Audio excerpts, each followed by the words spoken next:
Analyser cette lettre avec vous, Karim Yaoui. Bonjour Karim. Est-ce Bonjour. qu'une coalition autour du centre, comme proposé par Emmanuel Macron, est illusoire? Ça risque d'être très compliqué puisque tout le monde n'est pas d'accord sur le périmètre de cette coalition.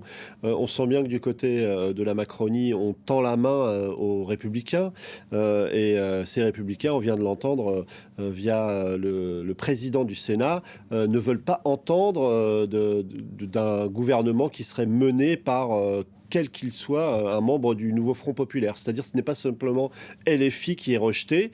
Et donc, à partir de ce moment-là, on sent bien qu'on n'est pas forcément d'accord sur quel périmètre aurait cette espèce de collaboration politique. Et donc, du côté de la Macronie, on imagine qu'elle serait extrêmement large, mais à l'intérieur de la Macronie, tout le monde n'est pas non plus d'accord. À l'intérieur de la Macronie, il y a aussi un certain nombre de figures qui veulent prendre leur distance parce qu'elles considèrent qu'elles ont avalé assez de couleuvres ces dernières années avec la réforme des retraites, mais également avec la loi immigration. C'est le cas de Sacha Houlié qui prend ses distances, lui qui était un marcheur de la première heure. On a même entendu Elisabeth Borne hésiter un peu et finalement on apprend qu'elle siégera avec le groupe Renaissance. En tout cas, tout ça rend l'équation extrêmement complexe. Emmanuel Macron qui a expliqué que tout le monde avait perdu en quelque sorte, a jeté un peu plus de troubles dans cette situation politique totalement inédite, où ces trois blocs qui n'arrêtent pas de prétendre qu'il faut une coalition ne sont aucunement d'accord sur à quoi ressemblerait cette coalition. Personne n'a gagné, a dit Emmanuel Macron. Et c'est vrai que la gauche est vent debout. On a entendu certains, Sandrine Rousseau, Mathilde de Panot dans le reportage. Pourquoi est-ce que la gauche, le nouveau Front populaire, elle s'obstine à vouloir les clés de Matignon alors qu'elle n'a pas de majorité absolue? Alors certains considèrent même que ça serait peut-être même un mauvais calcul que de prendre le pouvoir.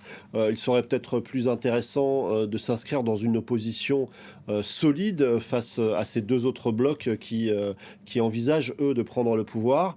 Mais c'est vrai qu'il y a eu un élan aussi avec ces élections législatives.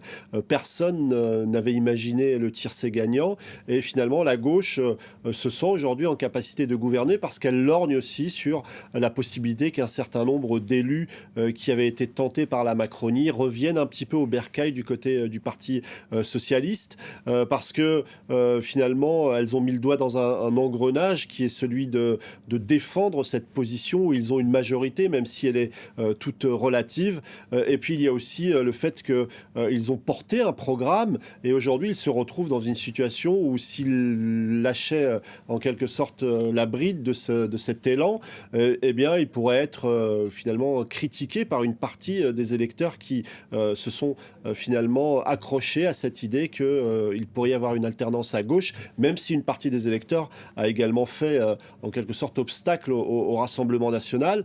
Ça risque d'être compliqué puisqu'aujourd'hui on s'aperçoit qu'il y a deux forces qui se battent un petit peu pour avoir le lead sur ce nouveau Front populaire. D'un côté les socialistes qui expliquent nous on a peut-être la posture la plus rassembleuse avec des figures comme Olivier Faure, le premier secrétaire du Parti socialiste, qui lui, sans doute, ira aller chercher des soutiens au-delà du nouveau Front populaire.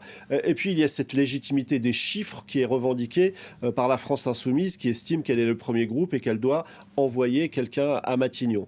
Donc, il y a cette espèce de lutte interne avec une majorité plutôt faible, qui est pas une majorité réelle, qui n'est même pas une majorité relative.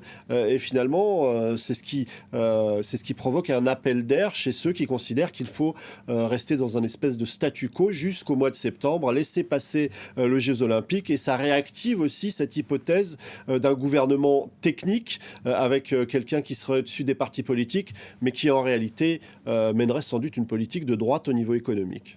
Merci beaucoup pour cette analyse.